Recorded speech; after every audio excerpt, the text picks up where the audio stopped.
എൻ്റെ പേര് അനു. എനിക്ക് 20 വയസ്സാണ്. ജനിച്ചതും വളർന്നതും എറണാകുളത്താണ്. നഗരത്തിലെ തിരക്കുകളാണ് എൻ്റെ ജീവിതം. ഫ്ലാറ്റിലെ അടഞ്ഞ മുറികൾ, എപ്പോഴും കേൾക്കുന്ന വണ്ടികളുടെ ശബ്ദം, എനിക്കിതൊക്കെയാണ് ശീലം. പക്ഷെ എല്ലാ വേനൽക്കാലത്തും ഈ ശീലങ്ങൾ മാറും. ഞാൻ പാലക്കാട്ടേക്ക് വണ്ടി കയറും. അമ്മയുടെ നാടാണ് പാലക്കാട്. അവിടെ ഒരു ഉൾനാടൻ ഗ്രാമമുണ്ട്. വലിയൊരു പഴയ തറവാട്. അതിനു ചുറ്റും വിശാലമായ പറമ്പുകൾ, കണ്ണെത്താ ദൂരത്തോളം പരന്നു കിടക്കുന്ന പാടങ്ങൾ. എറണാകുളത്തെ ചൂടല്ല പാലക്കാട്. അവിടെ വെയിലിന് നല്ല കനമാണ്.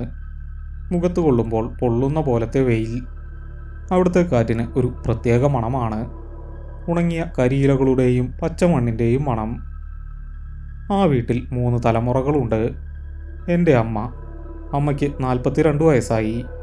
അമ്മയുടെ അമ്മ, അതായത് എൻ്റെ അമ്മൂമ്മയ്ക്ക് 63 വയസ്സുണ്ട്. പിന്നെ അമ്മൂമ്മയുടെ അമ്മ, അതായത് എൻ്റെ മുത്തശ്ശി, 89 വയസ്സായി മുത്തശ്ശിക്ക്. ഇപ്പോഴും നല്ല ആരോഗ്യമുണ്ട്. ഓർമ്മകൾക്കും ഒരു കുഴപ്പവുമില്ല. തറവാട്ടിലെ വലിയ കാരണവരാണ് മുത്തശ്ശി. ആരും മുത്തശ്ശിയെ എതിർക്കാറില്ല. മുത്തശ്ശിക്ക് പഴയ കാര്യങ്ങൾ പറയാൻ വലിയ ഇഷ്ടമാണ്. എനിക്കതൊക്കെ കേൾക്കാനും. അവിടുത്തെ പഴയ ആളുകളെക്കുറിച്ചും തറവാട്ടിലെ പഴയ രീതികളെക്കുറിച്ചും മുത്തശ്ശി വാതോരാതെ സംസാരിക്കും. പാലക്കാട്ടെത്തുമ്പോൾ എനിക്ക് വലിയ സന്തോഷമാണ്. നഗരത്തിലെ തിരക്കുകളിൽ നിന്നുള്ള ഒരു മോചനം. എനിക്കവിടെ കുറച്ച് കൂട്ടുകാരുണ്ട്. രതീഷും സുധിയും അച്ചുവുമൊക്കെ. ഞങ്ങൾ ഒരേ പ്രായക്കാരാണ്. അവധിക്ക് നാട്ടിൽ പോയാൽ ഞങ്ങളെപ്പോഴും ഒന്നിച്ചാണ്. പകൽ മുഴുവൻ കളി തന്നെ. കൂടുതലും ക്രിക്കറ്റാണ് കളിക്കുക. പാടത്താണ് ഞങ്ങളുടെ ഗ്രൗണ്ട്. വേനൽക്കാലത്ത് പാടത്ത് കൃഷിയില്ല. വരണ്ടുണങ്ങിക്കിടക്കും. പലയിടത്തും വലിയ വിള്ളലുകൾ കാണാം. പാടത്തിന് പടിഞ്ഞാറ് വശത്ത് ഒരു വലിയ തോടുണ്ട്. മഴക്കാലത്ത് അതിൽ നിറയെ വെള്ളം കാണും. വേനലിൽ അത് വറ്റി വരണ്ട് കിടക്കും.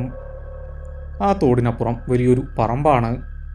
നിറയെ മരങ്ങളും പുല്ലുകളുമൊക്കെയായി കാട് പിടിച്ച് കിടക്കുന്ന സ്ഥലം.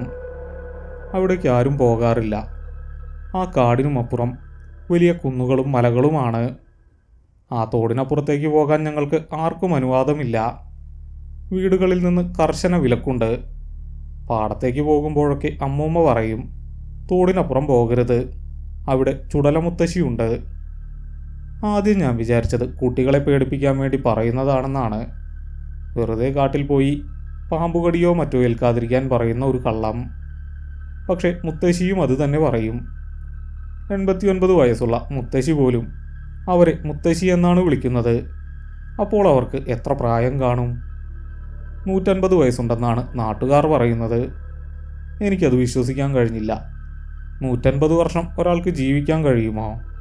അതും ആ കാട്ടിലൊറ്റയ്ക്ക്. അവർക്ക് പുറം ലോകവുമായി യാതൊരു ബന്ധവുമില്ലത്രേ. ആ കാട് പിടിച്ച പറമ്പിൽ പുല്ലുമേഞ്ഞ ഒരു ചെറിയ കൂരയുണ്ട്. അവിടെയാണ് താമസം. അവിടെ കാട്ടുചേനയും കാച്ചിലുമൊക്കെ കൃഷി ചെയ്താണ് ജീവിക്കുന്നത്. ഇതൊക്കെയാണ് നാട്ടിലെ സംസാരം. ആരും ഇന്നുവരെ അവിടെ പോയിട്ടില്ല. അവരെ നേരിട്ട് കണ്ടവരും ചുരുക്കമാണ്. വളരെ പണ്ട് എപ്പോഴോ കണ്ടവരുണ്ട്. അവരുടെ രൂപവും വളരെ ഭയാനകമാണെന്ന് കേട്ടിട്ടുണ്ട്. ഇതൊക്കെ കേൾക്കുമ്പോൾ ഉള്ളിലൊരു ചെറിയ ഭയം വരും. എങ്കിലും അതൊക്കെ വെറും കെട്ടുകഥകളാണെന്ന് എൻ്റെ യുക്തി എന്നോട് പറഞ്ഞു. അങ്ങനെയിരിക്കെ എൻ്റെ കോളേജ് അടച്ചു. വേനലവധി തുടങ്ങി. ഞാൻ പതിവ് പോലെ പാലക്കാട്ടുള്ള അമ്മയുടെ വീട്ടിലേക്ക് പോയി. ട്രെയിൻ ഇറങ്ങുമ്പോൾ തന്നെ ആ ചൂട് മുഖത്തടിച്ചു. എനിക്ക് സന്തോഷം തോന്നി. വീട്ടിലെത്തിയപ്പോൾ മുത്തശ്ശി ഉമ്മറത്ത് തന്നെ ഉണ്ടായിരുന്നു. എന്നെ കണ്ടപ്പോൾ മുത്തശ്ശി ചിരിച്ചു. പല്ലില്ലാത്ത ആ ചിരി എനിക്ക് വലിയ ഇഷ്ടമാണ്. ആദ്യത്തെ 2 ദിവസം വളരെ വേഗം കടന്നുപോയി. ശനിയും ഞായറുമായിരുന്നു. കൂട്ടുകാരൊക്കെ വീട്ടിലുണ്ടായിരുന്നു. ഞങ്ങൾ രാവിലെ തന്നെ പാടത്തേക്ക് പോയി. വെയിൽ കടുക്കുന്നതുവരെ അവിടെ ക്രിക്കറ്റ് കളിച്ചു. ഉച്ചയ്ക്ക് തറവാട്ടിലെ കുളത്തിൽ പോയി നീന്തി കുളിച്ചു. വൈകുന്നേരം പിന്നെയും കളി. പാടത്തു നിന്ന് കളിക്കുമ്പോൾ എൻ്റെ കണ്ണുകളിടയ്ക്കിടെ ആ തോടിനപ്പുറത്തേക്ക് പോകും. ആ കാടിന് വല്ലാത്തൊരു നിഗൂഢതയാണ്. അവിടെ ശരിക്കും ആരെങ്കിലും ഉണ്ടോ? ഞാൻ കൂട്ടുകാരോട് ചോദിച്ചു. അങ്ങോട്ട് നോക്കുകയേ വേണ്ട, വെറുതെ എന്തിനാ പുലിവാല് പിടിക്കുന്നത്? രതീഷ് പറഞ്ഞു. അവൻ്റെ മുഖത്ത് ശരിക്കും പേടിയുണ്ടായിരുന്നു. അവരും ആ കഥകൾ വിശ്വസിക്കുന്നുണ്ട്. അടുത്ത ദിവസം തിങ്കളാഴ്ചയായിരുന്നു. രാവിലെ എഴുന്നേറ്റപ്പോൾ വീട്ടിൽ വലിയ അനക്കമൊന്നുമില്ല. കൂട്ടുകാർക്കൊന്നും വരാൻ പറ്റിയില്ല. ചിലർക്ക് ജോലിക്ക് പോകണം, ചിലർ വേറെ ചില കാര്യങ്ങൾക്ക് പോയി. അന്ന് കൂടെ കളിക്കാൻ ആരുമില്ലായിരുന്നു. എനിക്ക് വല്ലാത്ത ബോറടി തോന്നി. സമയം ഉച്ച കഴിഞ്ഞു. വെയിലിൻ്റെ ചൂട് കുറഞ്ഞിട്ടില്ല. തറവാട്ടിലെ വലിയ മുറ്റത്ത് ഞാൻ വെറുതെ നടന്നു. മുത്തശ്ശി ഇറയത്തെ ചാരുകസേരയിൽ കിടന്നുറങ്ങുന്നുണ്ട്. അമ്മയും അമ്മൂമ്മയും അടുക്കളയിലാണ്. ആരും സംസാരിക്കാനില്ല. എനിക്ക് വല്ലാത്ത വിരസത തോന്നി. ഞാൻ എൻ്റെ ക്രിക്കറ്റ് ബാറ്റും ഒരു പഴയ ടെന്നീസ് ബോളും എടുത്ത് പുറത്തേക്ക് നടന്നു. പതുക്കെ നടന്ന് പാടത്തെത്തി. നല്ല കാറ്റുണ്ടായിരുന്നു. ചുറ്റും ആരുമില്ല. വിജനമായ പാടം. ദൂരെ എവിടെയൊരു ട്രാക്ടർ പോകുന്ന ശബ്ദം കേൾക്കാം. ഞാൻ ആ പാടത്തിൻ്റെ നടുവിലേക്ക് നടന്നു. അവിടെ ഒറ്റയ്ക്ക് നിന്നുകൊണ്ട് ഞാൻ ബോൾ മുകളിലേക്ക് എറിഞ്ഞു. താഴേക്ക് വരുമ്പോൾ ബാറ്റ് കൊണ്ട് ആഞ്ഞടിച്ചു. ബോൾ ദൂരേക്ക് തെറിച്ചു പോകും. ഞാൻ പോയി അതെടുത്ത് വീണ്ടും എറിയും. കുറേ നേരം ഞാൻ ഇത് തന്നെ ആവർത്തിച്ചു. വിയർപ്പ് കൊണ്ട് എൻ്റെ ഷർട്ട് നനഞ്ഞു. എങ്കിലും ഞാൻ കളി നിർത്തിയില്ല. വിരസത മാറ്റാൻ എൻ്റെ മനസ്സിൽ വേറെയൊന്നുമില്ലായിരുന്നു. അങ്ങനെ കുറേ നേരം കഴിഞ്ഞു. സമയം വൈകുന്നേരം 4:30 കഴിഞ്ഞു കാണും. വെയിലിന് ഒരു മഞ്ഞ നിറം വന്നു തുടങ്ങിയിരുന്നു. ഞാൻ വീണ്ടും ബോൾ മുകളിലേക്ക് എറിഞ്ഞു.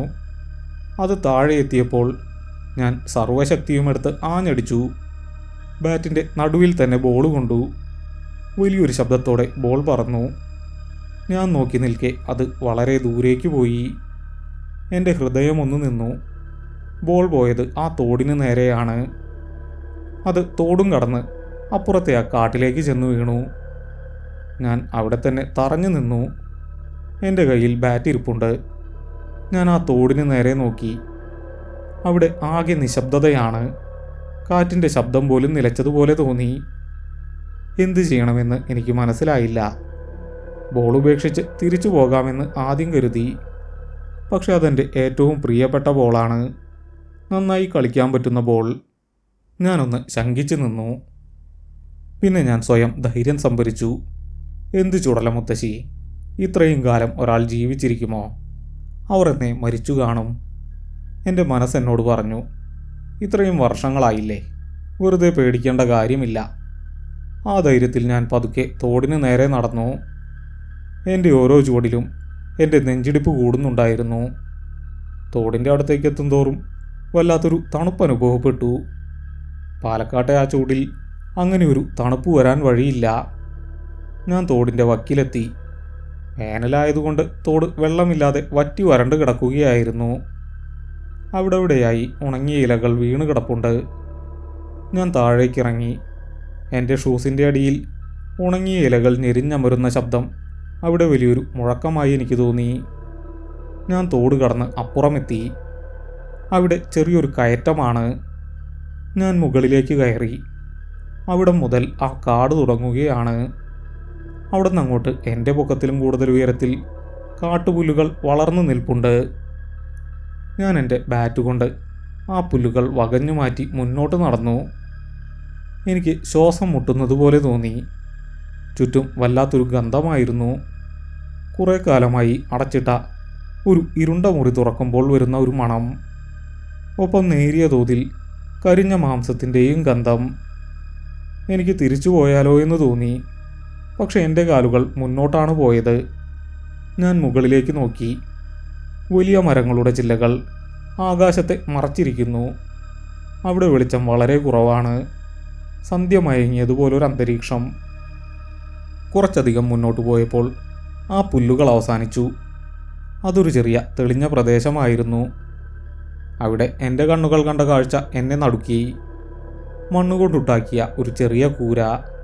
അതിനു മുകളിൽ ഉണങ്ങിയ പുല്ല് മേഞ്ഞിരിക്കുന്നു. ആ കൂരയ്ക്ക് ഒരുപാട് പഴക്കമുള്ളതുപോലെ തോന്നി. ഒരു ഭാഗം ഇടിഞ്ഞു വീഴാറായിട്ടുണ്ട്. അതിൻ്റെ മുറ്റത്ത് കുറച്ച് കിഴങ്ങുകൾ ഉണക്കാനിട്ടിരിക്കുന്നു. എൻ്റെ നെഞ്ചിടിപ്പ് ഇരട്ടിയായി. ചുടലമുത്തശ്ശി ഇപ്പോഴും ജീവിച്ചിരിപ്പുണ്ടോ?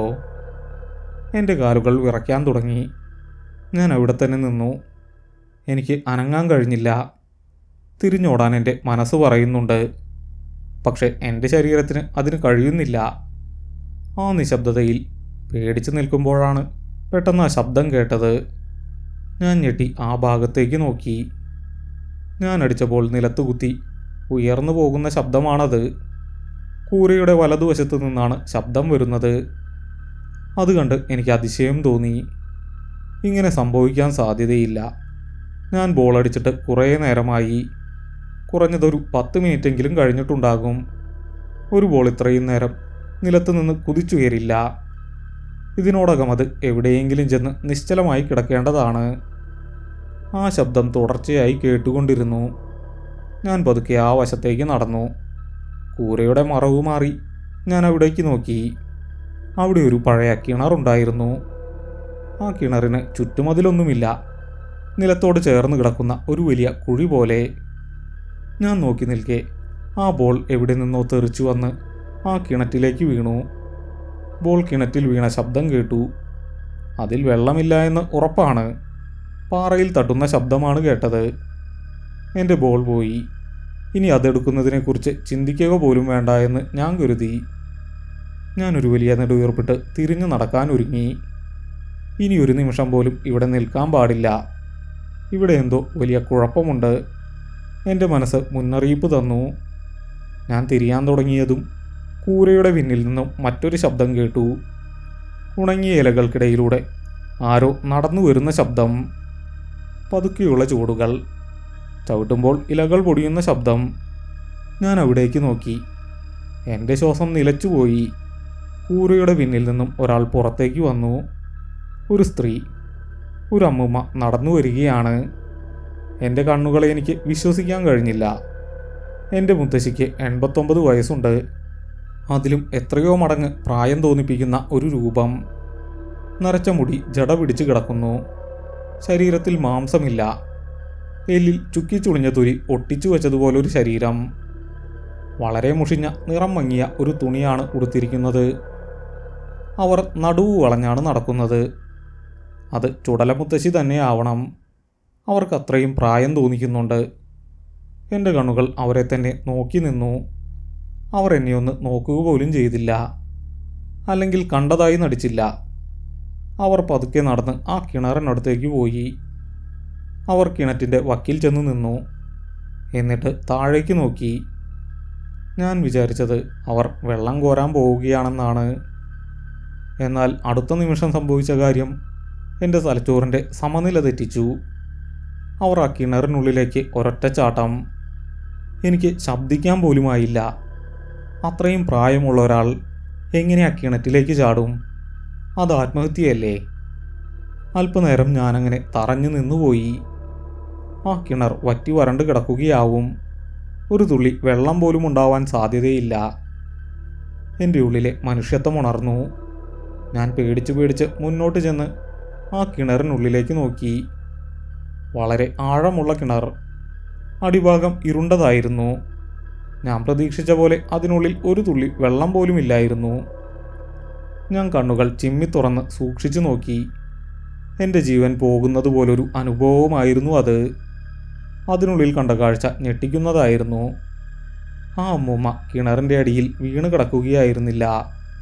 പകരം അവർ കിണറിൻ്റെ ഭിത്തിയിലൂടെ മുകളിലേക്ക് കയറി വരികയാണ്. ഒരു മനുഷ്യനും അങ്ങനെ കയറാൻ കഴിയില്ല. ചിലന്തികൾ ചുമരിലൂടെ കയറുന്നത് പോലെ അമ്മൂമ്മ ഒരു കൈയിൽ ബോളും പിടിച്ച് ഒറ്റക്കൈയും കാലുകളും മാത്രം ഉപയോഗിച്ച് കിണറിൻ്റെ വക്കുകളിൽ അള്ളിപ്പിടിച്ച് മുകളിലേക്ക് കയറി വരികയാണ്. ആ പാറക്കെട്ടുകളിലെ ചെറിയ വിടവുകളിൽ വിരലുകൾ അമർത്തി അവർ അതിവേഗം മുകളിലേക്ക് വന്നുകൊണ്ടിരുന്നു. അവരുടെ തല മുകളിലേക്കാണ് പിടിച്ചിരിക്കുന്നത്. അവരുടെ കണ്ണുകൾ ഞാൻ വ്യക്തമായി കണ്ടു. അതിൽ കൃഷ്ണമണികൾ ഉണ്ടായിരുന്നില്ല. ആകെ ഒരു കലങ്ങിയ വെള്ള നിറം മാത്രം. ജീവനില്ലാത്ത കണ്ണുകൾ. അവർ മുകളിലേക്ക് വരുന്തോറും എൻ്റെ കാലുകൾ പുറകോട്ട് ചലിച്ചുകൊണ്ടിരുന്നു. ഞാൻ ഓരോ ചൂടുകളായി പുറകോട്ട് വച്ചു. ആ ഇരുണ്ട കിണറ്റിൽ നിന്നും അവർ ഒരു കാട്ടുമൃഗത്തെ പോലെ മുകളിലേക്കെത്തി. അവസാനം കിണറിന് പുറത്തെത്തിയ അമ്മൂമ്മ നേരെ നിവർന്നു നിന്നു. അവരുടെ നടുവ് ഇപ്പോൾ വളഞ്ഞിട്ടില്ല. അവർക്ക് നല്ല ഉയരമുണ്ടായിരുന്നു. അവർ പതുക്കെ എൻ്റെ നേരെ നടന്നു വന്നു. ഇപ്പോൾ അവരുടെ കാലൊച്ച കേൾക്കുന്നില്ല. അവർ ഭൂമിയിൽ തൊടുന്നുണ്ടോ എന്ന് പോലും എനിക്ക് സംശയമായി. അവർ എന്നിൽ നിന്നും 5 അടി അകലെ നിന്നു. എന്നിട്ട് ബോൾ എൻ്റെ നേരെ നീട്ടി. ആ ബോൾ എനിക്ക് തിരികെ തരികയാണോ? അവരുടെ മുഖത്ത് ഒരു ഭാവവുമില്ലായിരുന്നു. അവരുടെ കണ്ണുകളിലെ ആ ശൂന്യമായ ഭാവം മൂലമാണോ എന്നറിയില്ല, എനിക്ക് അവരുടെ അടുത്തേക്ക് ചെല്ലാൻ പേടി തോന്നി. ഞാൻ വീണ്ടും പുറകോട്ട് മാറി. ഞാൻ പുറകോട്ട് മാറിയത് അവർക്ക് ഇഷ്ടപ്പെട്ടില്ല എന്ന് തോന്നി. അവരുടെ മുഖഭാവം മാറി. ഉടനെ അവർ മറ്റേ കൈ നീട്ടി വിരലുകൾ മടക്കി എന്നെ അടുത്തേക്ക് മാടി വിളിച്ചു. ആ വിരലുകളിലെ നഖങ്ങൾ വളരെ നീണ്ടതും മണ്ണ് പിടിച്ചതുമായിരുന്നു. ഒപ്പം അവരുടെ മുഖത്ത് ക്രൂരമായ ഒരു ചിരി വിടരുകയും ചെയ്തു. തൊലിയില്ലാത്ത മോണകൾ പുറത്തു കാണാമായിരുന്നു. പല്ലുകൾ കറുത്തിരുണ്ടിരുന്നു. ആ ചിരി കണ്ടപ്പോൾ എൻ്റെ സർവ്വനിയന്ത്രണവും നഷ്ടപ്പെട്ടു. ഇത് മനുഷ്യനല്ല, ഇത് മറ്റെന്തോ ആണ്. എൻ്റെ മനസ്സ് അലറി വിളിച്ചു. ഞാൻ പേടിച്ച് തിരിഞ്ഞോടി. സർവ്വശക്തിയുമെടുത്ത് കാട്ടുപുല്ലുകൾക്കിടയിലൂടെ ഞാൻ ഓടി. ഞാൻ ഓടാൻ തുടങ്ങിയതും അടുത്ത നിമിഷം സംഭവിച്ച കാര്യം എന്നെ ഭയത്തിൻ്റെ പരകോടിയിലെത്തിച്ചു. പിന്നിൽ നിന്നും ഭയാനകമായ ഒരു ശബ്ദം കേട്ടു. ഒരു നായയോ കുറുക്കനോ അലറുന്നത് പോലൊരു ശബ്ദം. പക്ഷേ അതിൽ ഒരു മനുഷ്യൻ്റെ ശബ്ദവും കലർന്നിട്ടുണ്ടായിരുന്നു.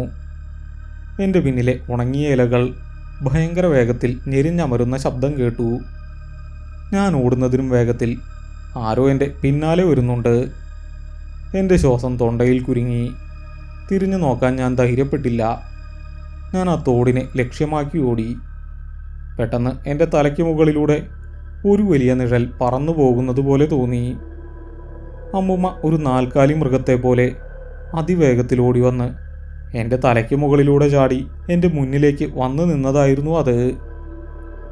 അവർ 2 കൈകളും 2 കാലുകളും നിലത്ത് കുത്തി നിൽപ്പാണ്. അവരുടെ മുഖം നിലത്തോട് ചേർന്നിരുന്നു. ആ കലങ്ങിയ കണ്ണുകൾ എന്നെ നോക്കി ക്രൂരമായി ചിരിച്ചു. അവരുടെ വായിൽ നിന്നും കട്ടിയുള്ള ഉമിനീർ നിലത്തേക്ക് ഇറ്റു വീഴുന്നുണ്ടായിരുന്നു. എനിക്ക് മുന്നോട്ട് പോകാൻ വഴിയില്ല. അവർ എൻ്റെ നേരെ കുതിക്കാൻ തയ്യാറായി നിൽക്കുകയാണ്. വല്ലാത്തൊരു ദുർഗന്ധം എൻ്റെ മൂക്കിലേക്ക് ഇരച്ചു കയറി. ആ നിമിഷം എൻ്റെ ഭയം ഒരുതരം മരവിപ്പായി മാറി. എൻ്റെ വലതു കൈ അറിയാതെ മേലോട്ടാഞ്ഞു. കയ്യിലുണ്ടായിരുന്ന ക്രിക്കറ്റ് ബാറ്റ് ഞാൻ സർവ്വശക്തിയുമെടുത്ത് മുറുകെ പിടിച്ചു. അവർ എൻ്റെ നേരെ കുതിച്ചു ചാടി. എൻ്റെ മുഖത്തേക്ക് ആ ദുർഗന്ധം അടിച്ചു കയറി. ഞാൻ കണ്ണുകൾ ഇറുക്കി അടച്ചു. എൻ്റെ കയ്യിലുള്ള ബാറ്റ് വെച്ച് അവരുടെ നേരെ ആഞ്ഞു വീശി. എൻ്റെ ലക്ഷ്യം തെറ്റിയില്ല. വലിയൊരു ശബ്ദം കേട്ടു. ബാറ്റ് അവരുടെ തോളിൽ കൃത്യമായി കൊണ്ടു. പക്ഷേ എൻ്റെ കൈത്തണ്ടയിൽ വലിയൊരു വിറയലുണ്ടായി. അതൊരു മനുഷ്യ ശരീരത്തിൽ അടിക്കുന്ന പോലെയല്ല എനിക്ക് തോന്നിയത്. ഉണങ്ങി ദ്രവിച്ച ഒരു വലിയ മരത്തടിയിൽ അടിക്കുന്നത് പോലെ. ഒരു തരം പൊള്ളയായ ശബ്ദം. അവിടെ ചോരയുണ്ടായിരുന്നില്ല. ആ അടിയുടെ ആഘാതത്തിൽ അവർ ഒരു വശത്തേക്ക് തെറിച്ചു വീണു. എൻ്റെ കയ്യിൽ നിന്നും ബാറ്റ് താഴെ വീണുപോയി. പിന്നെ ഞാൻ അവിടെ നിന്നില്ല. ബാറ്റ് എടുക്കാനും മുതിർന്നില്ല. അതാണ് എൻ്റെ അവസരം. ഞാൻ മുന്നോട്ട് കുതിച്ചു. ജീവൻ കയ്യിൽ പിടിച്ചുള്ള ഓട്ടം. കാട്ടുപുല്ലുകൾ എൻ്റെ മുഖത്തടിച്ചു. ഷർട്ടിൽ മുള്ളുകൾ ഉടക്കി കീറി. കൈകളിലും മുഖത്തും പോറലുകൾ വീണു. പക്ഷെ ഞാൻ വേദനയൊന്നും അറിഞ്ഞില്ല. ഭയം എൻ്റെ ശരീരത്തെ മരവിപ്പിച്ചിരുന്നു. ശ്വാസം തൊണ്ടയിൽ കുരുങ്ങുന്നുണ്ടായിരുന്നു. എങ്കിലും ഞാൻ ഓട്ടം നിർത്തിയില്ല. പെട്ടെന്ന് പിന്നിൽ നിന്ന് വീണ്ടും ആ ശബ്ദം കേട്ടു. ഉണങ്ങിയ ഇലകൾ ഞെരിഞ്ഞമരുന്ന ശബ്ദം. അവർ വീണ്ടും എൻ്റെ പിന്നാലെ വരുന്നുണ്ട്. ഇത്തവണ വേഗത വളരെ കൂടുതലായിരുന്നു. ഒരു കാട്ടുമൃഗത്തെ പോലെ അവർ കുതിച്ചു വരികയാണ്. അവരുടെ നഖങ്ങൾ നിലത്തുരയുന്ന ശബ്ദം എനിക്ക് വ്യക്തമായി കേൾക്കാം. ഒപ്പം ശ്വാസം വലിക്കുന്ന ഭയാനകമായ ശബ്ദവും. എൻ്റെ കഴുത്തിനു പിന്നിൽ ഒരു തണുത്ത കാറ്റ് വീശുന്നത് പോലെ തോന്നി. അവൾ തൊട്ടു പിന്നിലെത്തിയിരിക്കുന്നുവെന്ന് എനിക്ക് മനസ്സിലായി. ഞാൻ തിരിഞ്ഞു നോക്കിയില്ല. കുറച്ചു മുന്നിൽ വെളിച്ചം കണ്ടു. ആ കാട് അവസാനിക്കുകയാണ്. ഞാൻ തോടിൻ്റെ വക്കിലെത്തി. നിൽക്കാൻ എനിക്ക് സമയമില്ലായിരുന്നു. ഞാൻ താഴേക്ക് എടുത്തു ചാടി. വറ്റി വരണ്ട തോടാണ്. നിറയെ ഉരുളൻകല്ലുകൾ ഉണ്ടായിരുന്നു. എൻ്റെ കാൽമുട്ട് വലിയൊരു കല്ലിൽ വന്നിടിച്ചു. വലിയൊരു വേദന ഇരച്ചു കയറി. ഞാൻ അവിടെ വീണുപോയി. കാൽമുട്ട് പൊട്ടി ചോരയൊലിക്കാൻ തുടങ്ങി. ഞാൻ എഴുന്നേൽക്കാൻ ശ്രമിച്ചു, പക്ഷെ കഴിഞ്ഞില്ല. കാലിന് നല്ല വേദനയുണ്ട്. ഞാൻ തോടിൻ്റെ മുകളിലേക്ക് നോക്കി. പെട്ടെന്ന് ആ ശബ്ദം നിന്നു. എൻ്റെ നെഞ്ചിടിപ്പ് നിലച്ചുപോയി. അവർ തോടിൻ്റെ വക്കിൽ നിൽക്കുകയാണ്. താഴേക്കിറങ്ങാൻ അവർക്ക് കഴിയുന്നില്ല. അവരുടെ നടുവ് വീണ്ടും വളഞ്ഞിരിക്കുന്നു. ആ മുഖത്ത് വല്ലാത്തൊരു ദേഷ്യമുണ്ടായിരുന്നു. പല്ലുകൾ ഇറുമുന്ന ശബ്ദം ഞാൻ കേട്ടു. അവർ എന്നെ തന്നെ നോക്കി നിന്നു. ആ കലങ്ങിയ വെള്ളക്കണ്ണുകളിൽ കൊടിയ പകയായിരുന്നു. എന്തുകൊണ്ടോ അവർ തോടിറങ്ങുന്നില്ല. ആ തോട് ഒരു അതിർവരമ്പാണ്. അതിനപ്പുറം കടക്കാൻ അവർക്ക് കഴിയില്ല എന്ന് എനിക്ക് മനസ്സിലായി. കുറച്ചു നേരം അവർ അവിടെ അങ്ങനെ തന്നെ നിന്നു. എൻ്റെ ശ്വാസഗതി സാധാരണ നിലയിലായിരുന്നില്ല. അവർ പെട്ടെന്ന് കയ്യിലുണ്ടായിരുന്ന ആ ബോൾ താഴേക്കിട്ടു. അത് ഉരുളൻകല്ലുകളിൽ തട്ടി എൻ്റെ കാലിനരികിൽ വന്നു വീണു. ബോളിൽ നിറയെ ചെളിയായിരുന്നു. എന്നിട്ടവർ തിരിഞ്ഞു നടന്നു. പുല്ലുകൾക്കിടയിൽ ആ രൂപം വളരെ വേഗം മറഞ്ഞു. ഞാൻ ആ ബോൾ എടുത്തില്ല. അതവിടെ തന്നെ കിടന്നു. ഞാൻ പതുക്കെ എഴുന്നേറ്റു. കാലിന് നല്ല വേദനയുണ്ട്. ചോര ഉണങ്ങി തുടങ്ങിയിരുന്നു. മുടന്തിക്കൊണ്ട് ഞാൻ തോടിന് ഇക്കരെ കയറി. പാടത്തുകൂടി നടന്നു. സൂര്യൻ അസ്തമിച്ചിരുന്നു. എങ്ങും ഇരുട്ടു വീണു തുടങ്ങി. ആ വിജനമായ പാടത്തുകൂടി നടക്കുമ്പോൾ ആരോ എന്നെ വീണ്ടും വിളിക്കുന്നത് പോലെ തോന്നി. ഞാൻ തിരിഞ്ഞു നോക്കിയില്ല. വീടെത്തിയപ്പോൾ എൻ്റെ സർവ്വശക്തിയും ചോർന്നു പോയിരുന്നു. ഉമ്മറത്തെത്തിയത് ഞാൻ മുറ്റത്തേക്ക് ബോധം കെട്ടു വീണു. കണ്ണു തുറക്കുമ്പോൾ ഞാൻ എൻ്റെ മുറിയിലെ കട്ടിലിൽ കിടക്കുകയാണ്. ജനൽ അടച്ചിട്ടിരിക്കുന്നു. മുറിയിൽ നേരിയ വെളിച്ചമുണ്ട്. എൻ്റെ തല വല്ലാതെ വേദനിക്കുന്നുണ്ടായിരുന്നു. ശരീരമാകെ വലിയ തളർച്ച. ചൂട് കാരണം ശരീരം വിയർത്തിരുന്നു. എനിക്ക് നല്ല പനിയുണ്ടായിരുന്നു. എൻ്റെ അടുത്ത് അമ്മൂമ്മ ഇരിപ്പുണ്ടായിരുന്നു.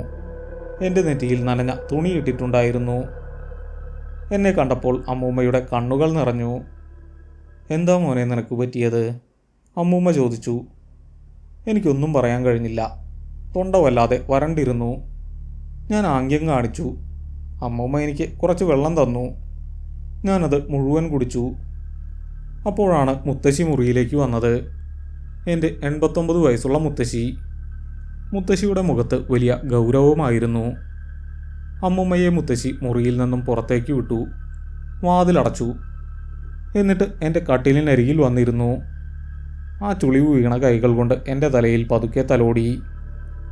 നീ എവിടെയാ പോയത്? മുത്തശ്ശി ചോദിച്ചു. ആ ചോദ്യത്തിൽ തന്നെ എല്ലാം ഉണ്ടായിരുന്നു. എൻ്റെ കണ്ണുകളിൽ വീണ്ടും ഭയം നിറഞ്ഞു. ഞാൻ നടന്ന കാര്യങ്ങൾ മുഴുവൻ മുത്തശ്ശിയോട് പറഞ്ഞു. വിറയ്ക്കുന്ന ശബ്ദത്തിൽ ഞാൻ ആ തോട് കടന്നതും ആ കാട്ടിലെ പഴയ കൂര കണ്ടതും കിണറ്റിൽ നിന്നും അവർ വന്നതുമെല്ലാം ഞാൻ പറഞ്ഞു. അവർ എന്നെ ആക്രമിക്കാൻ വന്നതും ഞാൻ അടിച്ച് താഴെയിട്ടതും പറഞ്ഞു. ഞാൻ പറയുമ്പോഴെല്ലാം മുത്തശ്ശിയുടെ മുഖം കൂടുതൽ ഇരുളുന്നുണ്ടായിരുന്നു. ഞാൻ പറഞ്ഞു നിർത്തിയപ്പോൾ ആ മുറിയിൽ വലിയ നിശബ്ദത നിറഞ്ഞു.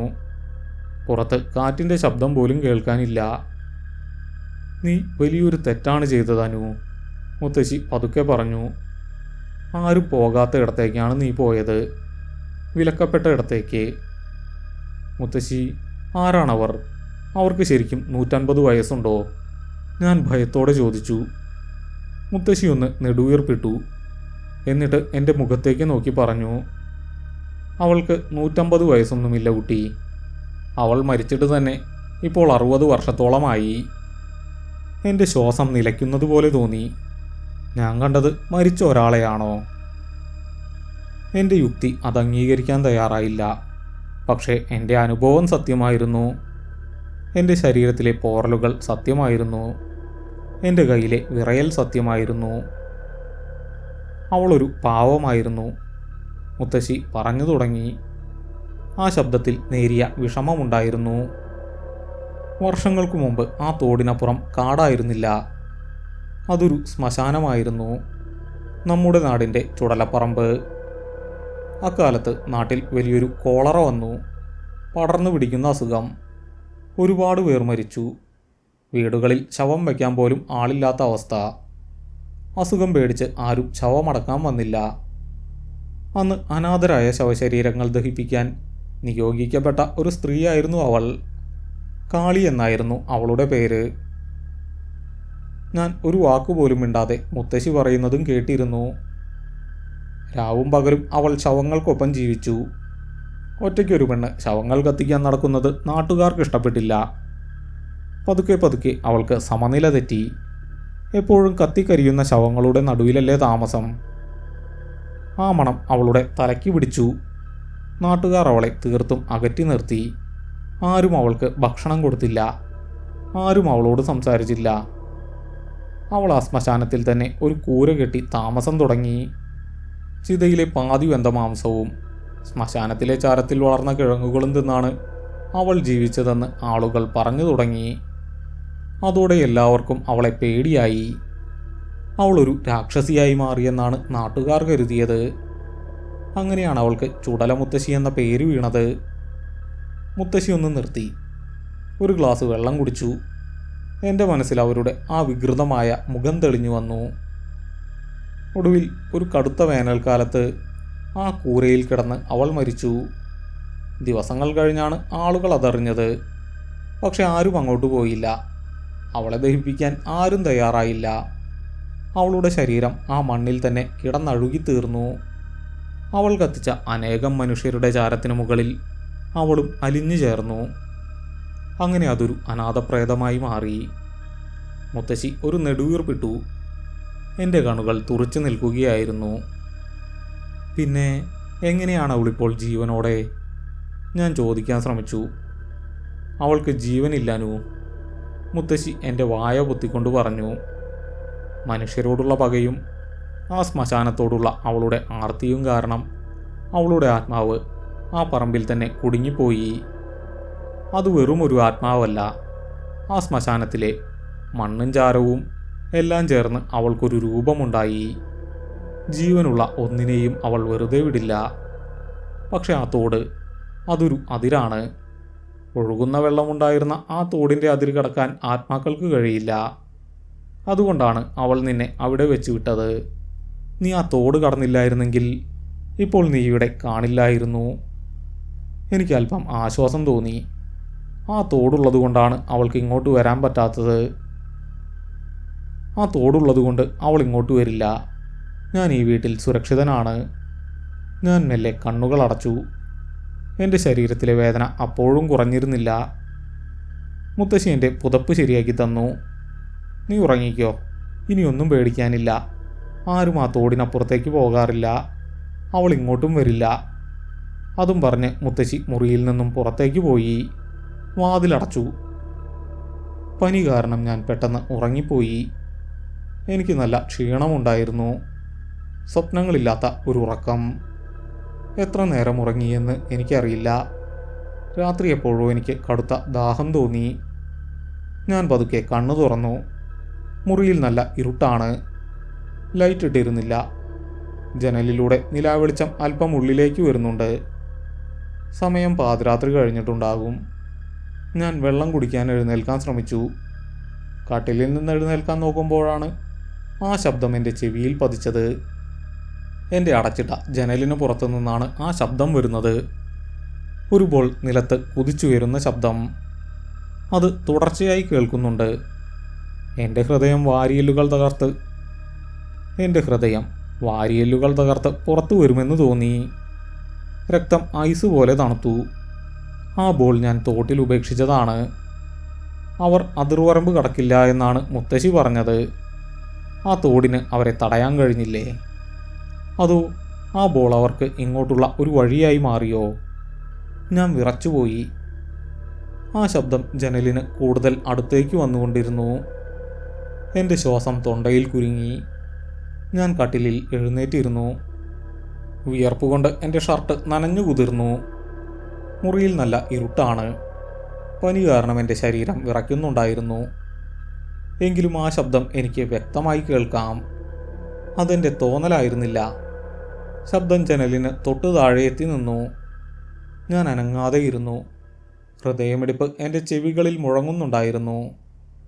കുറച്ചു നേരത്തേക്ക് വേറെ ശബ്ദമൊന്നും കേട്ടില്ല. എൻ്റെ ജനൽ ചില്ലിട്ടതാണ്. 2 പാളികളുള്ള പഴയ തടി ജനൽ, കട്ടിയുള്ള ഇരുമ്പഴികളുണ്ട്. ഞാൻ മെല്ലെ കട്ടിലിൽ നിന്നും താഴെ ഇറങ്ങി. കാലുകൾക്ക് ഒട്ടും ബലമുണ്ടായിരുന്നില്ല. മുട്ടുപൊട്ടിയതിൻ്റെ വേദന അപ്പോഴും ഉണ്ടായിരുന്നു. ഞാൻ പതുക്കെ ജനലിനടുത്തേക്ക് നടന്നു. ഇരുട്ടിൽ തപ്പിത്തടഞ്ഞാണ് നടന്നത്. ഓരോ ചൂട് വയ്ക്കുമ്പോഴും തറയിൽ കാലുകൾ അമരുന്ന ശബ്ദം പോലും എന്നിൽ ഭയമുണ്ടാക്കി. ജനലിൻ്റെ അടുത്തെത്തിയ ഞാൻ ശ്വാസമടക്കി പിടിച്ച് പുറത്തേക്ക് നോക്കി. നിലാവെളിച്ചത്തിൽ മുറ്റത്തെ മണൽ തിളങ്ങുന്നുണ്ട്. അവിടെ ആരുമില്ല. എൻ്റെ ജനൽപടിയിൽ എൻ്റെ കണ്ണുകൾ ഉടക്കി. എൻ്റെ തലച്ചോറിലൂടെ ഒരു മിന്നൽ കടന്നുപോയി. ഞാൻ വിറച്ചുപോയി. അവിടെ ആ ജനൽപ്പടിയിൽ എൻ്റെ പഴയ ബോൾ ഇരിപ്പുണ്ടായിരുന്നു. ആ തോടിൻ്റെ വക്കിൽ അവർ ഉപേക്ഷിച്ചു പോയ അതേ ബോൾ. അതിൽ നിറയെ പച്ചമണ്ണും കരിഞ്ഞ ചാരവും പറ്റി പിടിച്ചിട്ടുണ്ടായിരുന്നു. എൻ്റെ ബോധം മറയുന്നത് പോലെ തോന്നി. അവരാ അതിർത്തി കടന്നോ? മുത്തശ്ശിക്ക് തെറ്റുപറ്റിയോ? അതോ ആ ബോൾ അവർക്ക് ഇങ്ങോട്ട് വരാനുള്ള വഴിയായി മാറിയോ? എൻ്റെ യുക്തിക്ക് ഉത്തരം കണ്ടെത്താൻ കഴിഞ്ഞില്ല. പെട്ടെന്ന് ജനൽ ചില്ലിൽ ഒരു ശബ്ദം കേട്ടു. കൂർത്ത നഖങ്ങൾ ചില്ലിൽ ഉരയുന്ന ശബ്ദം. ഞാൻ പെട്ടെന്ന് പുറകോട്ട് മാറി. ജനലിൻ്റെ താഴെ നിന്നും ഒരു രൂപം പതുക്കെ മുകളിലേക്ക് പൊങ്ങി വന്നു. ഞാൻ ഭയന്നു വിറച്ചു. ആ മുഖം ജനൽ ചില്ലിനോട് ചേർന്ന് നിന്നു. അതവരായിരുന്നു, ചുടല മുത്തശ്ശി. അവരുടെ ആ കലങ്ങിയ വെള്ളക്കണ്ണുകൾ എന്നെ തന്നെ നോക്കുകയാണ്. ആ ചുണ്ടുകളിൽ വല്ലാത്തൊരു ചിരിയുണ്ടായിരുന്നു. പല്ലില്ലാത്ത കറുത്ത മോണകൾ പുറത്തു കാട്ടിയുള്ള ചിരി. അവർ ജനൽ കമ്പികളിൽ പിടിച്ചു. ആ വിരലുകൾ വളരെ നീണ്ടതായിരുന്നു. അതിൽ മുഴുവൻ ചെളിയായിരുന്നു. ഒരു പഴയ ശവക്കുഴിയിൽ നിന്നും എഴുന്നേറ്റു വരുന്നത് പോലെ. ജനലിൻ്റെ വിടവിലൂടെ ആ ദുർഗന്ധം എൻ്റെ മുറിയിലേക്ക് അടിച്ചു കയറി. ചീഞ്ഞ മാംസത്തിൻ്റെയും പച്ചമണ്ണിൻ്റെയും മണം. എനിക്ക് ഓക്കാനം വന്നു. ഞാൻ വായ പൊത്തിപ്പിടിച്ചു. അവർ എന്നെ നോക്കി തല പതുക്കി ഒന്ന് ചിരിച്ചു. എന്നിട്ട് അവരുടെ ഒരു വിരൽ ജനൽ ചില്ലിൽ മുട്ടിച്ചു. എന്നെ പുറത്തേക്ക് വിളിക്കുകയാണ്. എന്നെ കൂടെ കൂട്ടാൻ വന്നതാണ്. അവർക്ക് ജീവനില്ല എന്ന് മുത്തശ്ശി പറഞ്ഞത് സത്യമാണ്. ആ മുഖത്ത് ഒരു തുള്ളി ചോര പോലുമില്ല. വരണ്ടുണങ്ങിയ തൊലി മാത്രം. ഞാൻ വീണ്ടും പുറകോട്ട് മാറി. പെട്ടെന്ന് എൻ്റെ കാൽ കട്ടിലിൻ്റെ കാലിൽ തട്ടി. ഞാൻ വലിയൊരു ശബ്ദത്തോടെ തറയിലേക്ക് വീണു. എൻ്റെ തല തറയിൽ ശക്തമായി ഇടിച്ചു. കണ്ണുകളിൽ ഇരുട്ട് കയറുന്നത് ഞാൻ അറിഞ്ഞു. ആ ഇരുട്ടിലും ജനൽ ചില്ലിൽ ഉരയുന്ന അവരുടെ നഖങ്ങളുടെ ശബ്ദം ഞാൻ കേൾക്കുന്നുണ്ടായിരുന്നു. പിന്നെ എനിക്കൊന്നും ഓർമ്മയില്ല. ഞാൻ കണ്ണു തുറക്കുമ്പോൾ നേരം പുലർന്നിരുന്നു. ജനലിൻ്റെ വിടവിലൂടെ സൂര്യപ്രകാശം മുറിയിലേക്ക് വരുന്നുണ്ട്. ഞാൻ തറയിൽ തന്നെയാണ് കിടക്കുന്നത്. തലയ്ക്ക് നല്ല വേദനയുണ്ട്. പനി അല്പം കുറഞ്ഞിട്ടുണ്ട്. ഞാൻ പതുക്കെ എഴുന്നേറ്റിരുന്നു. ഇന്നലെ രാത്രി നടന്നത് മുഴുവൻ എൻ്റെ ഓർമ്മയിലേക്ക് വന്നു. അതൊരു ദുസ്വപ്നമായിരുന്നോ? പനി കാരണം തോന്നിയതാണോ? ഞാൻ ജനലിന് നേരെ നോക്കി. ജനൽ അടഞ്ഞു തന്നെയാണ് കിടക്കുന്നത്. ഞാൻ പതുക്കെ എഴുന്നേറ്റ് ജനലിനടുത്തേക്ക് പോയി.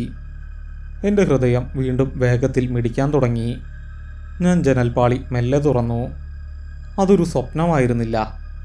ജനൽപ്പടിയിൽ ആ ബോൾ അപ്പോഴും ഇരിപ്പുണ്ടായിരുന്നു. അതിലെ ചെളിയും ചാരവും ഉണങ്ങിയിട്ടുണ്ട്. ജനൽ ചില്ലിൽ മണ്ണ് ഉരണ്ട നീളൻ വിരലുകളുടെ പാടുകൾ ഞാൻ വ്യക്തമായി കണ്ടു. അവർ ഇന്നലെ രാത്രി ഇവിടെ വന്നിരുന്നു. എന്നെ അന്വേഷിച്ച്. എൻ്റെ ജനലിന് പുറത്ത്. എൻ്റെ ജീവൻ പോകുന്നത് പോലെ എനിക്ക് തോന്നി. ആ ബോൾ അവിടെ ഇരിക്കുന്നത് എനിക്ക് സഹിക്കാൻ കഴിഞ്ഞില്ല. ഞാൻ മുറിയിൽ നിന്നും ഒരു പഴയ പത്രമെടുത്തു. ആ ബോൾ പത്രത്തിൽ പൊതിഞ്ഞു. എൻ്റെ കൈകൾ വിറയ്ക്കുന്നുണ്ടായിരുന്നു. ഞാൻ വാതിൽ തുറന്ന് പുറത്തേക്ക് വന്നു. വീട്ടിൽ എല്ലാവരും എഴുന്നേറ്റിട്ടുണ്ട്. അമ്മ അടുക്കളയിലാണ്. ഇറയത്ത് മുത്തശ്ശി രാമായണം വായിക്കുന്നുണ്ട്. ഞാൻ ആരും കാണാതെ വീടിൻ്റെ പുറകിലേക്ക് പോയി. അവിടെ വിറകുപുരയുണ്ട്. ഞാൻ ആ പത്രപ്പൊതി അതിനുള്ളിലെ ഒരു മൂലയിൽ ഒളിപ്പിച്ചു വെച്ചു. ഇതാരും കാണരുത്, വിശേഷിച്ച് മുത്തശ്ശി. ഇതറിഞ്ഞാൽ ഈ വീട്ടിലെല്ലാവർക്കും പേടിയാകും. ഞാൻ പതുക്കെ കുളിമുറിയിലേക്ക് പോയി മുഖം കഴുകി. കണ്ണാടിയിൽ നോക്കിയപ്പോൾ എൻ്റെ മുഖം വല്ലാതെ വിളറിയിരുന്നു. കണ്ണുകൾക്ക് താഴെ കറുപ്പ് വീണിട്ടുണ്ട്. ഞാൻ തിരികെ ഉമ്മറത്തേക്ക് വന്നു. മുത്തശ്ശി എന്നെ നോക്കി ചിരിച്ചു. പനി കുറഞ്ഞോ മോനെ? മുത്തശ്ശി ചോദിച്ചു. കുറഞ്ഞു മുത്തശ്ശി, ഞാൻ പറഞ്ഞു. എൻ്റെ ഉള്ളിലെ ഭയം ഞാൻ പുറത്ത് കാണിച്ചില്ല. ഇനി എങ്ങോട്ടും പോകാതിരിക്കുന്നതാണ് നല്ലത്. അവിടെ നടന്നത് ആരും അറിയണ്ട, വിശേഷിച്ച് നിന്റെ അമ്മ. അറിഞ്ഞാൽ പിന്നെ നിന്നെ ഇങ്ങോട്ട് വിടില്ല, മുത്തശ്ശി പതുക്കെ പറഞ്ഞു. ഞാൻ തലയാട്ടി. മുത്തശ്ശിക്ക് അറിയില്ല അവർ ഇന്നലെ രാത്രി ഈ വീടിൻ്റെ മുറ്റത്ത് വന്നിരുന്നു എന്ന്. മുത്തശ്ശി പറഞ്ഞത് ആ തോട് കടക്കാൻ അവർക്ക് കഴിയില്ല എന്നാണ്. പിന്നെ എങ്ങനെ അവർ ഇവിടെ എത്തി? എൻ്റെ മനസ്സ് ഉത്തരമില്ലാത്ത ചോദ്യങ്ങൾ കൊണ്ട് നിറഞ്ഞു. എനിക്കിത് ആരോടെങ്കിലും പറയണം. ഒറ്റയ്ക്കിത് സഹിക്കാൻ എനിക്ക് കഴിയുന്നില്ല. ഞാൻ എൻ്റെ ഫോണെടുത്ത് രതീഷിനെ വിളിച്ചു. എടാ, നീയും സുധിയും പെട്ടെന്നൊന്നിങ്ങോട്ട് വാ. എനിക്ക് നിങ്ങളോട് വളരെ പ്രധാനപ്പെട്ട ഒരു കാര്യം പറയാനുണ്ട്, ഞാൻ പറഞ്ഞു. എൻ്റെ ശബ്ദത്തിലെ വിറയൽ അവന് മനസ്സിലായി കാണും. അവർ ഉടനെ വരാമെന്ന് പറഞ്ഞു. അരമണിക്കൂറിനുള്ളിൽ രതീഷും സുധിയും എത്തി. ഞങ്ങൾ വീടിൻ്റെ പുറകിലുള്ള പറമ്പിലേക്ക് മാറി നിന്നു. ആരും കേൾക്കാത്ത ഒരിടം. അവിടെ നിന്നുകൊണ്ട് ഞാൻ നടന്ന കാര്യങ്ങൾ മുഴുവൻ അവരോട് പറഞ്ഞു. ഞാൻ തോടിനപ്പുറം പോയതും അവരെ കണ്ടതും ഇന്നലെ രാത്രി അവർ ജനലിനടുത്ത് വന്നതുമെല്ലാം ഞാൻ വിശദമായി പറഞ്ഞു. വിറകുപുരയിൽ ഒളിപ്പിച്ച ആ ബോളെടുത്ത് ഞാൻ അവർക്ക് കാണിച്ചു കൊടുത്തു. ആ പച്ച മണ്ണും ചാരവും അവർ കണ്ടു. രതീഷിൻ്റെ മുഖത്ത് വല്ലാത്ത ഭയമുണ്ടായിരുന്നു. അവൻ്റെ കണ്ണുകൾ വിടർന്നു. നീ എന്തിനാണ് അങ്ങോട്ട് പോയത്? ഞങ്ങൾ നിന്നോട് പറഞ്ഞതല്ലേ അത് വിലക്കപ്പെട്ട സ്ഥലമാണെന്ന്, രതീഷ് ദേഷ്യത്തോടെ ചോദിച്ചു. ബോറടി മാറ്റാൻ പോയതാടാ. എനിക്കറിയില്ലായിരുന്നു അവിടെ ശരിക്കും അങ്ങനെയൊന്നുണ്ടെന്ന്, ഞാൻ കുറ്റബോധത്തോടെ പറഞ്ഞു. സുധി ആ ബോൾ സൂക്ഷിച്ച് നോക്കുന്നുണ്ടായിരുന്നു. അവൻ്റെ മുഖത്ത് ഗൗരവമായിരുന്നു. അനു, നിന്റെ മുത്തശ്ശി പറഞ്ഞത് ഒഴുകുന്ന വെള്ളമുള്ളതോട് അവർക്ക് കടക്കാൻ കഴിയില്ല എന്നല്ലേ? സുധി ചോദിച്ചു. അതെ, മുത്തശ്ശി അങ്ങനെയാണ് പറഞ്ഞത്. അതുകൊണ്ടാണ് അവർ ഇന്നലെ ആ തോടിൻ്റെ വക്കിൽ നിന്നത്, ഞാൻ പറഞ്ഞു. അവിടെയാണ് പ്രശ്നം, സുധി തറപ്പിച്ചു പറഞ്ഞു. ഈ വർഷം കടുത്ത വേനലാണ്. കഴിഞ്ഞ 10 വർഷമായി ആ തോട്ടിലെപ്പോഴും കുറച്ച് വെള്ളമുണ്ടാവാറുണ്ട്, ഒരു ചെറിയ ഒഴുക്കുണ്ടാവാറുണ്ട്. ഈ വർഷം മാത്രമാണ് ആ തോട് പൂർണ്ണമായും വറ്റി വരേണ്ടത്. അവിടെ ഇപ്പോൾ ഒരു തരി വെള്ളം പോലുമില്ല, വെറും മണ്ണ് മാത്രമാണ്. അതിനർത്ഥം, സുധി പറഞ്ഞത് മുഴുവനാക്കുന്നതിന് മുമ്പ് തന്നെ രതീഷ് അത് പൂർത്തിയാക്കി. അതിനർത്ഥം ആ തോടിപ്പോൾ അവർക്കൊരു തടസ്സമല്ല എന്നാണ്. വെള്ളമില്ലാത്തതുകൊണ്ട് അവർക്കത് എളുപ്പം കടക്കാം. അതുകൊണ്ടാണ് അവർ ഇന്നലെ രാത്രി നിന്റെ ജനലിന് മുന്നിൽ വന്നത്. എൻ്റെ തലച്ചോറിലൂടെ വീണ്ടും ഒരു കൊള്ളിയാൻ മിന്നി. സുധി പറഞ്ഞത് ശരിയാണ്. ആ തോട്ടിൽ ഇപ്പോൾ ഒരു തുള്ളി വെള്ളം പോലുമില്ല. അതിൻ്റെ അടുത്തട്ട് വീണ്ടും കീറിക്കിടക്കുകയാണ്. അവർക്കിപ്പോൾ എവിടേക്ക് വേണമെങ്കിലും പോകാം. ആ അതിർവരമ്പ് ഇല്ലാതായിരിക്കുന്നു. എൻ്റെ ജീവൻ അപകടത്തിലാണ്. അല്ല, എൻ്റെ മാത്രമല്ല, ഈ വീട്ടിലെ എല്ലാവരുടെയും ജീവൻ അപകടത്തിലാണ്. ഇനി നമ്മൾ എന്തു ചെയ്യും? എൻ്റെ ശബ്ദം വിറച്ചു. ആദ്യം ഈ ബോൾ ഇവിടുന്ന് മാറ്റണം. ഇതാണ് അവർക്കുള്ള അടയാളം. ഈ ബോൾ തേടിയാണ് അവർ വരുന്നത്, രതീഷ് പറഞ്ഞു. ഞാൻ ആ ബോൾ നോക്കി. അത് ശരിയായിരിക്കാം. ഞാൻ എൻ്റെ ബാറ്റ് അവിടെ ഉപേക്ഷിച്ചു. പകരം എൻ്റെ ബോൾ അവർ എനിക്ക് തിരികെ തന്നു. അതൊരു ബന്ധമാണ്, എനിക്കും അവർക്കുമിടയിലുള്ള ഒരു അദൃശ്യബന്ധം. നമുക്കിത് കത്തിച്ച് കളയാം, സുധി പറഞ്ഞു. വിറകുപുരയിൽ നിന്നും കുറച്ചുണങ്ങിയതുകൊണ്ടും വിറകുമെടുത്തു. പറമ്പിൻ്റെ ഒരു മൂലയിൽ അത് കൂട്ടിയിട്ടു. ഞാൻ ബോൾ അതിന് മുകളിൽ വെച്ചു. രതീഷ് തീപ്പെട്ടി ഉരച്ച് അതിലേക്കിട്ടു. ഉണങ്ങിയ വിറകായതുകൊണ്ട് പെട്ടെന്ന് തന്നെ തീ പിടിച്ചു. തീ ആ ബോളിലേക്ക് പടർന്നു. ഞങ്ങൾ 3 പേരും അത് നോക്കി നിന്നു. തീ കത്തുന്നുണ്ട്, പക്ഷെ ആ ബോളിന് ഒന്നും സംഭവിക്കുന്നില്ല. റബ്ബർ ഉരുകുന്ന മണമല്ല അവിടെ വന്നത്. പകരം ഇന്നലെ രാത്രി എൻ്റെ മുറിയിൽ വന്ന അതേ ദുർഗന്ധം. ചീഞ്ഞ മാംസത്തിൻ്റെയും പഴയ മണ്ണിൻ്റെയും മണം. തീ ആളിക്കത്തി.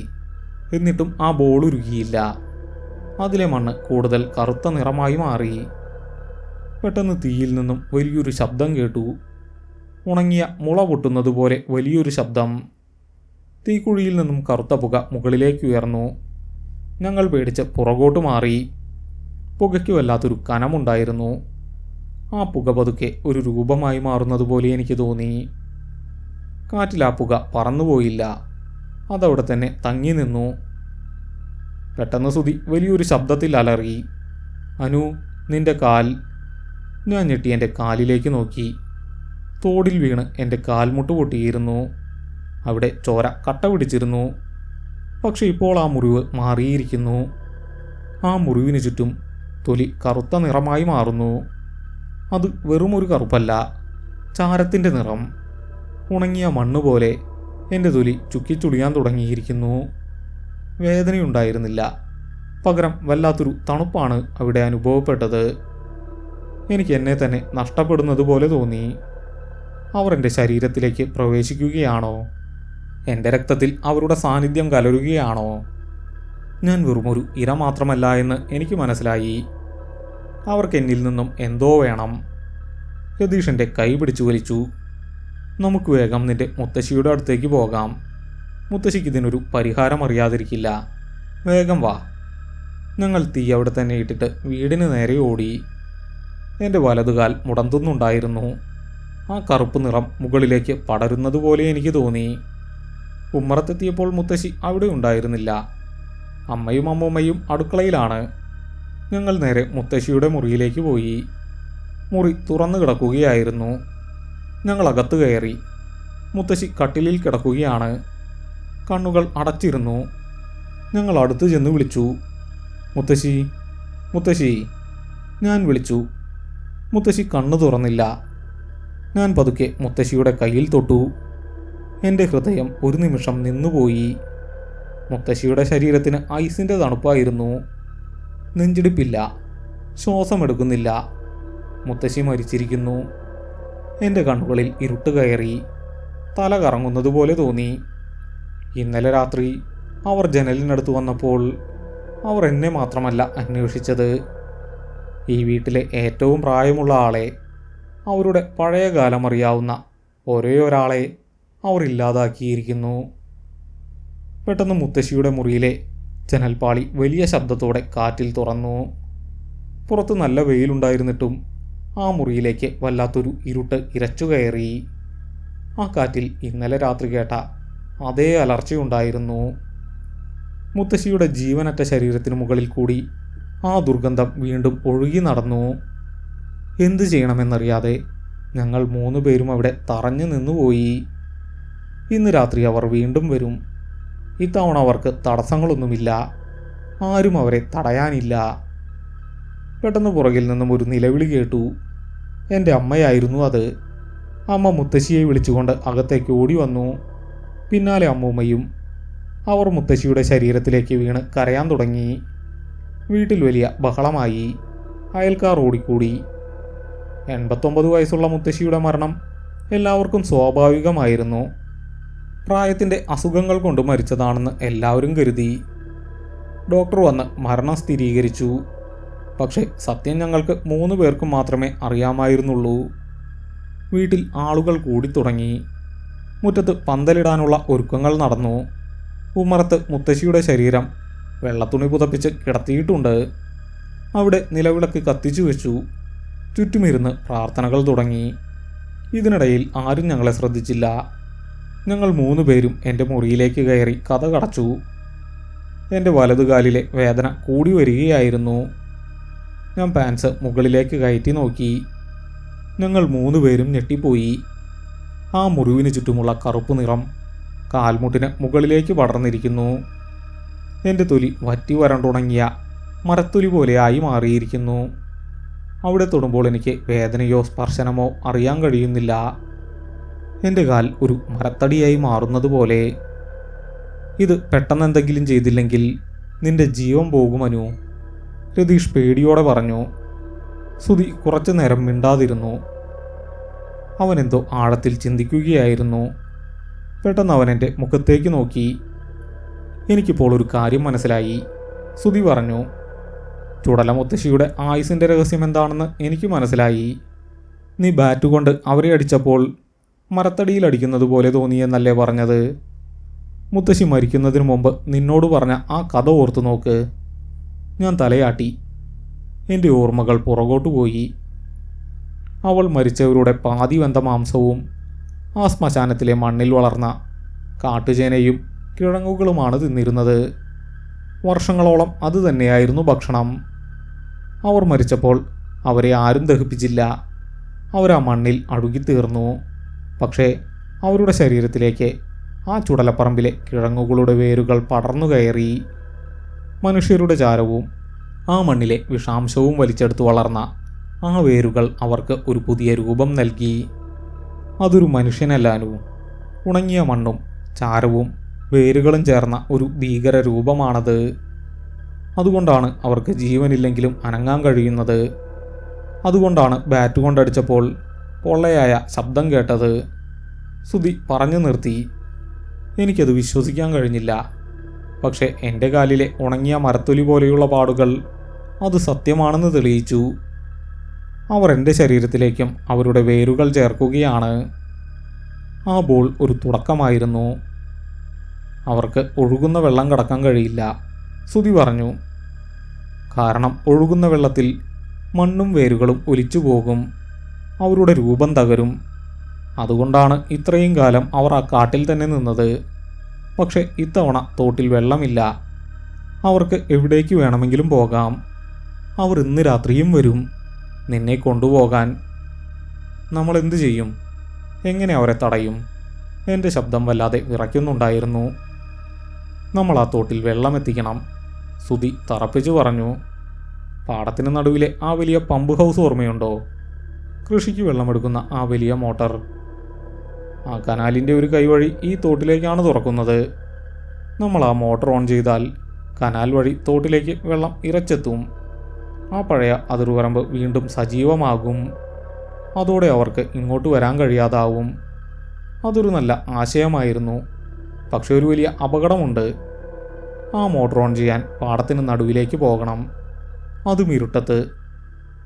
ഞാൻ പോകാം പമ്പ് ഹൗസിലേക്ക്, രതീഷ് ധൈര്യത്തോടെ പറഞ്ഞു. അതിൻ്റെ പൂട്ടൊക്കെ പൊളിക്കാൻ എനിക്കറിയാം. ഞാൻ പോയി മോട്ടർ ഓൺ ചെയ്യാം. അതുമാത്രം പോരാ, സുധി പറഞ്ഞു. അവർക്കും നിനക്കുമിടയിലുള്ള ആ ബന്ധം മുറിക്കണം. ആ ബോൾ അത് നമ്മൾ കത്തിക്കാൻ നോക്കിയിട്ട് നടന്നില്ല. അതാ ചുടലപ്പറമ്പിലെ മണ്ണിലേക്ക് തന്നെ തിരികെ എറിയണം. എങ്കിൽ മാത്രമേ നിന്റെ കാലിലെ ഈ മാറ്റം നിൽക്കുകയുള്ളൂ. നീ ആ ബോൾ തിരികെ കൊടുക്കണം. എൻ്റെ ജീവൻ പോകുന്നത് പോലെ തോന്നി. ആ ഇരുട്ടത്ത് ആ കാടിന് മുന്നിലേക്ക് വീണ്ടും പോകാനോ? ഞാൻ കൂടെ വരാം, സുധി എൻ്റെ തോളിൽ കൈവച്ചുകൊണ്ട് പറഞ്ഞു. സമയം രാത്രി 8 മണി കഴിഞ്ഞു. മുറ്റത്ത് ആളുകളുടെ തിരക്കുണ്ട്. മുത്തശ്ശിയുടെ അന്ത്യകർമ്മങ്ങൾക്കുള്ള ഒരുക്കങ്ങളാണ്. ഞങ്ങളെ ആരും ശ്രദ്ധിക്കുന്നില്ല. ഞങ്ങൾ പതുക്കെ വീടിൻ്റെ പുറകിലൂടെ പുറത്തിറങ്ങി. പറമ്പിലെ ആ കരിഞ്ഞ തീക്കുഴിയിൽ നിന്നും ഞാൻ ആ ബോൾ എടുത്തു.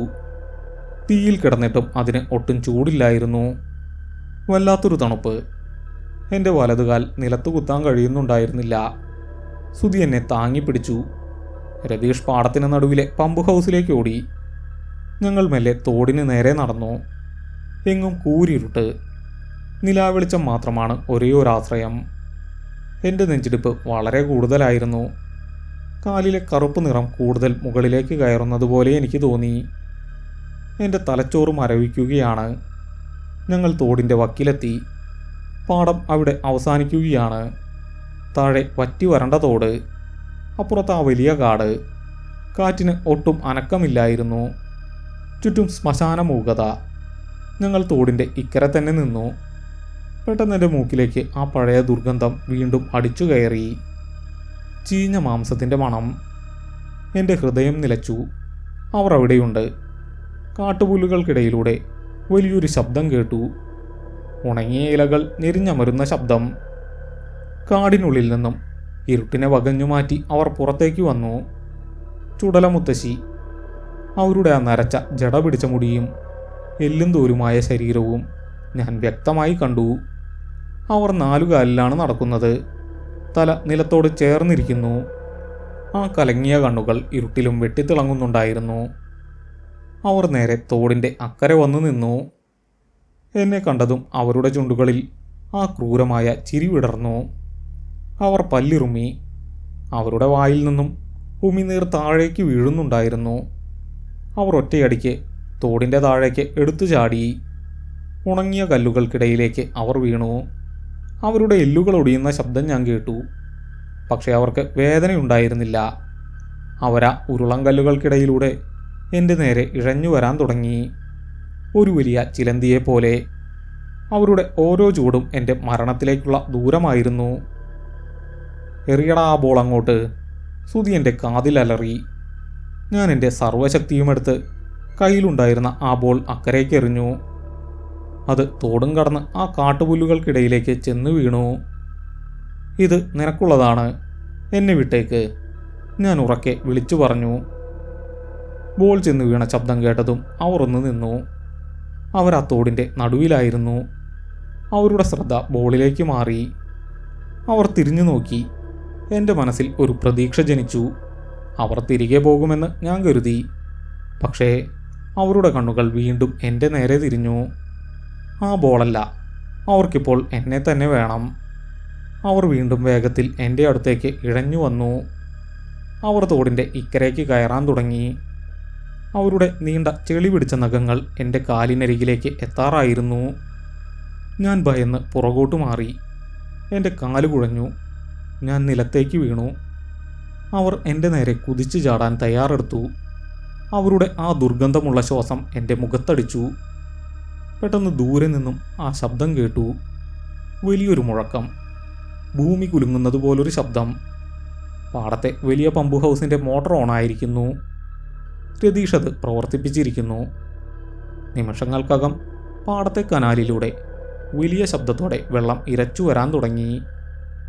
ഒരു ചെറിയ നദി പൊട്ടിയൊഴുകുന്നത് പോലെ.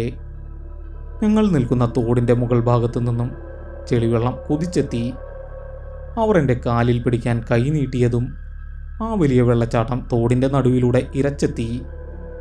ഉണങ്ങി വരണ്ട ആ തോട്ടിലേക്ക് വെള്ളം പതഞ്ഞൊഴുകി. വെള്ളം വന്ന് അവരുടെ ശരീരത്തിൽ അതിശക്തമായി ഇടിച്ചു. അവർ വലിയൊരു ശബ്ദത്തോടെ അലറി വിളിച്ചു. അതൊരു മനുഷ്യൻ്റെ ശബ്ദമായിരുന്നില്ല. ആയിരക്കണക്കിന് ഉണങ്ങിയ മരച്ചില്ലകൾ ഒന്നിച്ചു പൊട്ടുന്നത് പോലൊരു ഭയാനകമായ ശബ്ദം. വെള്ളം തട്ടിയ ഭാഗത്തു നിന്നും വലിയ കറുത്ത പുകയുയർന്നു. അവർ വെള്ളത്തിൽ കിടന്നു പിടഞ്ഞു.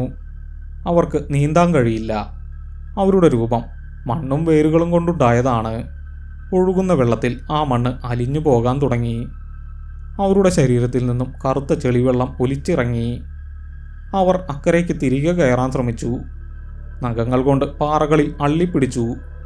പക്ഷേ വെള്ളത്തിൻ്റെ ശക്തിയിൽ അവരുടെ വിരലുകൾ അറ്റുപോയി. അവരുടെ മുഖം പൂർണ്ണമായും വികൃതമായി. ആ കണ്ണുകൾ പുറത്തേക്ക് തള്ളി. വെള്ളത്തിൽ കിടന്ന് അവർ അവസാനമായി എന്നെ നോക്കി ഒന്നുകൂടി അലറി. പിന്നെ ആ കുത്തൊഴുക്കിൽ അവരുടെ ശരീരം പല കഷ്ണങ്ങളായി അടർന്നു മാറി. വേരുകളും കരിഞ്ഞ മണ്ണും മാത്രമായി ആ വെള്ളത്തിൽ അവർ ഒലിച്ചുപോയി. നിമിഷങ്ങൾക്കകം ഒന്നും ബാക്കിയില്ലാത്ത വിധം എല്ലാം വെള്ളത്തിൽ ഒലിച്ചുപോയി. നിറയെ വെള്ളമൊഴുകുന്ന ഒരു സാധാരണ തോട് മാത്രം. അവരുടെ ദുർഗന്ധം മാറി. അവിടെ പുതുമഴ പെയ്തതുപോലൊരു പച്ചമണ്ണിൻ്റെ ഗന്ധം നിറഞ്ഞു. സുധി എന്നെ പിടിച്ചെഴുന്നേൽപ്പിച്ചു. ഞാൻ കിതയ്ക്കുന്നുണ്ടായിരുന്നു. എൻ്റെ വലതുകാൽ ഞാൻ ആ ഒഴുകുന്ന വെള്ളത്തിലേക്ക് ഇറക്കി വെച്ചു. ആ തണുത്ത വെള്ളം എൻ്റെ കാലിൽ തട്ടിയതും എൻ്റെ തൊലിയിലെ ആ കറുത്ത നിറം ഒരു ചെളി പോലെ വെള്ളത്തിൽ ഒലിച്ചുപോയി. എൻ്റെ തൊലി സാധാരണ നിലയിലായി. മരവിപ്പ് മാറി അവിടെ ജീവൻ വെച്ചു. മുറിവിൽ ചെറിയൊരു വേദന മാത്രം ബാക്കിയായി. എൻ്റെ ശരീരത്തിലെ ഭാരം മുഴുവൻ ഒഴിഞ്ഞു പോയതുപോലെ എനിക്ക് തോന്നി. ഞങ്ങൾ ആ തോടിൻ്റെ കരയിൽ തളർന്നിരുന്നു. കുറച്ചു കഴിഞ്ഞപ്പോൾ ദൂരെ നിന്നും രതീഷ് ഓടി വന്നു. അവൻ്റെ മുഖത്ത് വിജയത്തിൻ്റെ ചിരിയുണ്ടായിരുന്നു. അവനെ കണ്ടപ്പോൾ എനിക്ക് കരച്ചിൽ വന്നു. ഞാൻ അവനെ കെട്ടിപ്പിടിച്ചു. ആ തോട് വീണ്ടും ഒരു അതിർവരമ്പായി മാറിയിരിക്കുന്നു. ഇനിയൊരിക്കലും ചുടലമുത്തശ്ശിക്ക് അത് കടക്കാൻ കഴിയില്ല. അവരുടെ ആത്മാവ് ആ ശ്മശാനത്തിലെ ഇരുട്ടിൽ എന്നേക്കുമായി ഒടുങ്ങിയിരിക്കുന്നു. ഞങ്ങൾ പതുക്കെ വീട്ടിലേക്ക് നടന്നു. വീട്ടിൽ ആരും ഞങ്ങളെ അന്വേഷിച്ചിരുന്നില്ല. മുത്തശ്ശിയുടെ സംസ്കാര ചടങ്ങുകൾ നടക്കുകയാണ്. എൻ്റെ മനസ്സിൽ മുത്തശ്ശിയുടെ മുഖമായിരുന്നു. എൻ്റെ ജീവൻ രക്ഷിക്കാൻ വേണ്ടി മുത്തശ്ശിക്ക് സ്വന്തം ജീവൻ ബലി നൽകേണ്ടി വന്നു. ഞാൻ മുത്തശ്ശിയുടെ കാൽക്കൽ വീണ് കരഞ്ഞു. ആരും എൻ്റെ കരച്ചിലിൻ്റെ യഥാർത്ഥ കാരണമറിഞ്ഞില്ല. ഏതാനും ദിവസങ്ങൾക്ക് ശേഷം ഞാൻ പാലക്കാട് നിന്നും എറണാകുളത്തേക്ക് വണ്ടി കയറി. ജീവൻ തിരികെ കിട്ടിയതിൻ്റെ ആശ്വാസം എനിക്കുണ്ടായിരുന്നു. എങ്കിലും എൻ്റെ മനസ്സിലെ ഭയം പൂർണ്ണമായും മാറിയിരുന്നില്ല. ആ വേനലവധിക്ക് ശേഷം ഞാൻ പിന്നെ ഒരിക്കലും ആ പാടത്തേക്ക് പോയിട്ടില്ല. കൂട്ടുകാർ പലവട്ടം വിളിച്ചെങ്കിലും ഞാൻ ഒഴിഞ്ഞു മാറി. ഇപ്പോൾ ഞാൻ എൻ്റെ ഫ്ലാറ്റിലെ അടഞ്ഞ മുറിയിലാണ്. നഗരത്തിൻ്റെ തിരക്കുകളിലാണ്. പക്ഷേ ചില രാത്രികളിൽ മഴ പെയ്യാത്ത കടുത്ത വേനൽക്കാലത്ത് എൻ്റെ ജനലിന് പുറത്ത് നിലത്തെന്തോ കുതിച്ചുയരുന്ന ശബ്ദം ഞാൻ കേൾക്കാറുണ്ട്. അതിൻ്റെ വെറും തോന്നലായിരിക്കാം. ആ തോട്ടിലെ വെള്ളം വറ്റിയാൽ, അതിർവരമ്പുകളില്ലാതായാൽ ഭൂമിയിലെ ഏത് ഇരുട്ടിലൂടെയും അവർക്ക് സഞ്ചരിക്കാൻ കഴിയുമെന്ന് എൻ്റെ മനസ്സ് എന്നോട് മന്ത്രിക്കുന്നുണ്ടാവാം. ഞാൻ ജനൽ തുറന്നു നോക്കാറില്ല. ആ ഇരുട്ടിൽ മണ്ണും ചെളിയും പുരണ്ട ഒരു പഴയ ക്രിക്കറ്റ് ബോള് എന്നെ കാത്തിരിപ്പുണ്ടെങ്കിലോ എന്ന് ഞാൻ ഭയക്കുന്നു.